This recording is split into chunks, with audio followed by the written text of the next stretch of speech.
ఈ యొక్క వాక్యాన్ని ధ్యానించుకుందాం. పరిశుద్ధ గ్రంథములో నుంచి మత్తయి సువార్త 6వ అధ్యాయము 28, 29 వచనాలు మనం చదువుకొని ధ్యానించుకుందాం.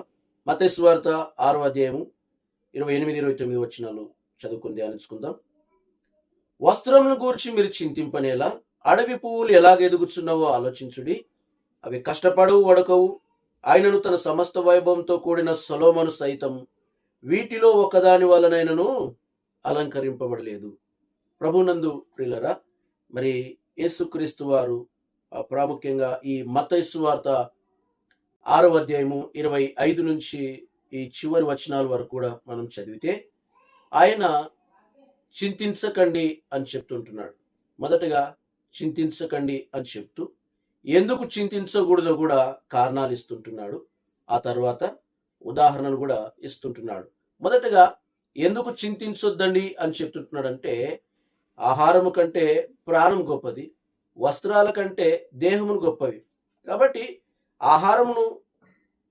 ఆహారము వస్త్రము అనేవి ఇవి అల్పమైన కార్యాలు. ప్రాణము దేహము ఇవి ఘనమైన కార్యాలు. ఇవి పోతే వీటిని పోగొట్టుకుంటే ఎవరు కూడా ఇవ్వలేరు. అలాంటి శ్రేష్టమైన వాటిని నేను ఇచ్చాను కాబట్టి వాటికి కావలసినటువంటి వస్త్రాలు కానివ్వండి, ఆహారం కానివ్వండి నేను ఇవ్వలేనా? తప్పకుండా ఇస్తాను, తప్పకుండా ఇస్తాడు దేవుడు అని ఇక్కడ యేసయ్య చెప్తుంటున్నాడు. తర్వాత చింతించకండి అని చెబుతూ ఒక ఉదాహరణ కూడా చెప్తుంటున్నాడు. ఏంటా ఉదాహరణ అంటే, ఆకాశ పక్షులను చూడండి, అవి విత్తవు, కోయవు, కొట్లలో కూర్చుకొనవు అని చెప్తున్నాడు. రెండవదిగా ఇక్కడ పక్షులను గురించి మొదటేమో ఎందుకు చింతించకూడదో కారణం చెప్పాడు. రెండవదిగా ఆ పక్షులని ఉదాహరణగా చెప్తుంటున్నాడు. పక్షులు ఏ రోజు కూడా అవి కష్టపడవు, అవి ఏ రోజు కూడా వాటి యొక్క కొట్లలో నింపుకోవు, అవి కోయవు. కాబట్టి ఏ రోజు కూడా వాటిని నింపుకోనటువంటి ఆ పక్షులనే పోషిస్తున్న దేవుడు మిమ్మల్ని పోషించలేడా?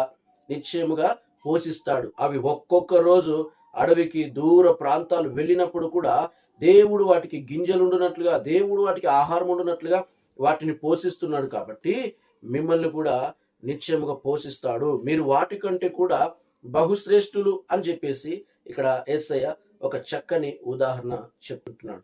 అలాగే 28, 29లో కూడా మనం చదివితే మరొక ఉదాహరణ ఇస్తుంటున్నాడు. ఏంటంటే చెప్తుంటున్నాడు, వస్త్రం గురించి మీరు చింతింపనేలా, అడవి పువ్వులు ఎలాగ ఎదుగుచున్నావో ఆలోచించుడి. అవి కష్టపడవు, వడకవు. ఆయనను తన సమస్త వైభవంతో కూడిన సొలొమోను సైతము వీటిలో ఒకదాని వలనైనను అలంకరింపబడలేదు అంటున్నాడు. ప్రియులారా, ఇక్కడ చూడండి, ఈ మొదటగా ఉదాహరణ ఆకాశ పక్షులు అని చెప్పాడు. అక్కడ 26లో బిహోల్డ్ అనేటువంటి మాట వాడాడు. అంటే అర్థం ఏంటంటే ఇదిగో చూడండి అని చెప్పడానికి అక్కడ బిహోల్డ్ అనే మాట వాడాడు. ఇక్కడ రెండవదిగా ఈ వస్త్రముల గురించి ఉదాహరణ చెప్తూ ఏం చెప్తున్నంటే కన్సిడర్ అనేటువంటి మాట ఇక్కడ వాడబడింది. ప్రియులారా, ఈ కన్సిడర్ అనేటువంటి మాట గురించి మనము ఆలోచన చేస్తే ఒకసారి గ్రహించు, ఒకసారి గుర్తించు అని చెప్తుంటున్నాడు. అవునా? ఆకాశ పక్షులను పోషిస్తున్నటువంటి దేవుడు, అవునా, ఈ యొక్క అడవి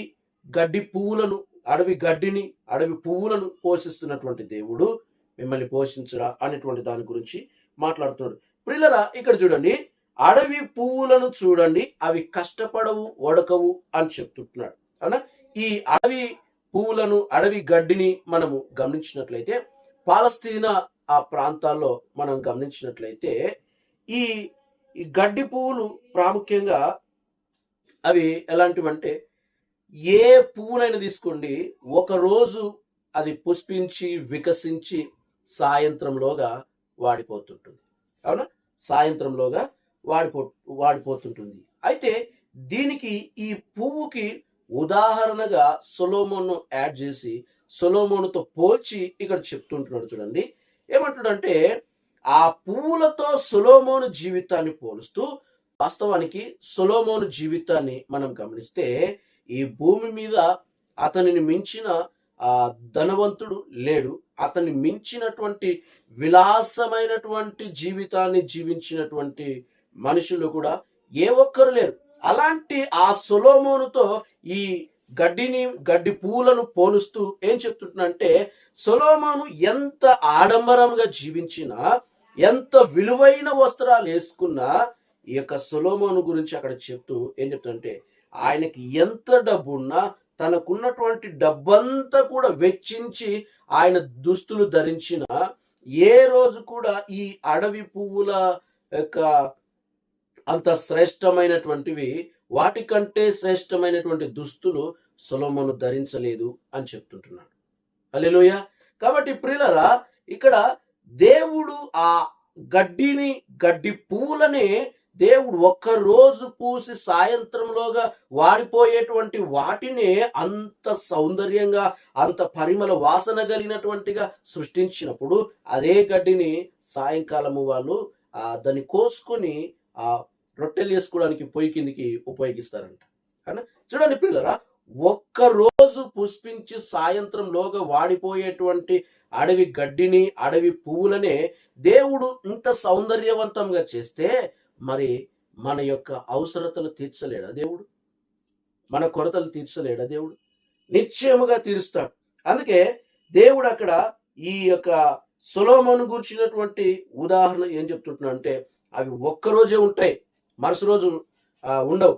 కానీ అలాంటి గడ్డి పూలని అంత బాగా చేసినటువంటి దేవుడు సొలొమోను కూడా ఏ రోజు అంత శ్రేష్టమైనటువంటి దుస్తులు ధరించలేదు.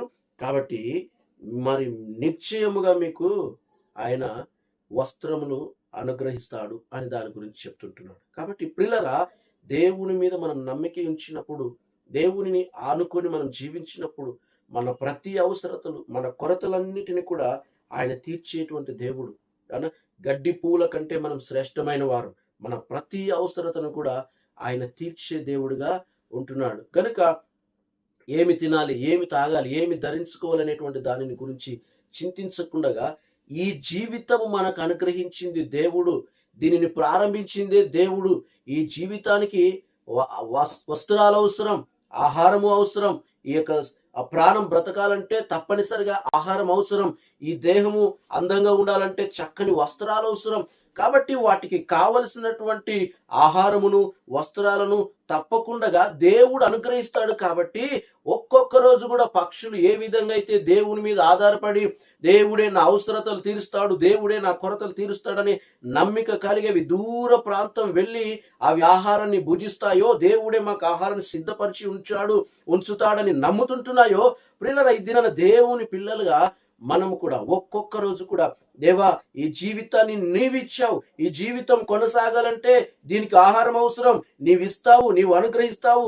ఈ దేహమునకు వస్త్రాలు అవసరం, వాటిని నీవు అనుగ్రహిస్తావు అని ఒక్కొక్క రోజు కూడా దేవుని మీద నీవు ఆధారపడి, దేవుని మీద నీవు నమ్మిక కలిగి జీవిస్తే నీ ప్రతి అవసరతను ఆయన తీర్చే దేవుడిగా ఉంటున్నాడు. కాబట్టి చింతించడానికి బదులుగా ఒక్కొక్క రోజు కూడా దేవుని మీద ఆధారపడదాం. దేవుడు నీ అవసరతలన్నీ తీరుస్తాడు, దేవుడు నీ కొరతలన్నిటిని తీరుస్తాడు. ఎందుకంటే ఆకాశ పక్షులను పోషిస్తున్న దేవుడు, అడవి గడ్డిని ఎదిగిస్తున్న దేవుడు, పువ్వులను ఎదిగిస్తున్న దేవుడు, వాటికంటే కూడా మనం బహుశ్రేష్ఠులం. కాబట్టి మన ప్రతి అవసరతను తీర్చేటువంటి దేవుడు ఆయన మన తండ్రి. ఆయన మనకున్నాడు. మన ప్రతి అవసరతలు కూడా ఆయన తీర్చడానికి సిద్ధంగా ఉన్నాడు. కాబట్టి ఒక్కొక్క రోజు కూడా ఆయన మీద ఆధారపడదాం. ఆయన యందు మన యొక్క జీవితాన్ని ఆయన యందుంచి, ఆయన చేతుల్లో పెట్టి మనం ముందు కొనసాగుదాం. మన జీవితాన్ని దేవుడు, మన భవిష్యత్తును చక్కగా తీర్చిదిద్దుతాడు. దేవుడి వాక్యంని మన వెనుకలో దీవించునుగాక. ప్రార్థన చేసుకుందాం. పరిశుద్ధమైన తండ్రి, ప్రేమ కలిగిన యేసయ్య, మీకు వందనాలు, స్తోత్రాలు అయ్యా. మీరు ఇచ్చినటువంటి ఈ జీవితాన్ని అయ్యా కొనసాగింపజేసే దేవుడు మీరు. ఇదిగో ఏమి తినాలి, ఏమి తాగాలి, ఏమి ధరించుకోవాలి, వీటిని గురించి మేము చింతించకుండా ఒక్కొక్క రోజు కూడా తండ్రి మేము మీ మీద ఆధారపడే వారికి ఉండటానికి సహాయం చేయండి. మా ప్రతి అవసరతను తీర్చే దేవుడు మీరు అని గుర్తించి ఒక్కొక్క రోజు కూడా మీ మీదనే ఆధారపడి మేము ముందుకు కొనసాగడానికి సహాయం చేయండి. అడవి గడ్డి పూలనే పోషిస్తున్న దేవుడు, అడవి గడ్డి పూలు చక్కగా ఎదిగేలా చేస్తున్న దేవుడు, ఆకాశ పక్షులను పోషిస్తున్న దేవుడు మా అవసరతలు తీరుస్తాడు, మమ్మల్ని నడిపిస్తాడు, మా కొరతలు తీరుస్తాడు అనేటువంటి నమ్మిక కలిగి ఒక్కొక్క రోజు కూడా మీ మీద ఆధారపడి మేము జీవించడానికి, మీ మీద నమ్మకం ఉంచి మేము జీవించడానికి చేరువచ్చిన మాకు అందరికీ సహాయం చేయమని, కృప చూపించమని యేసు నామములో ప్రార్థన చేస్తున్నాం తండ్రి.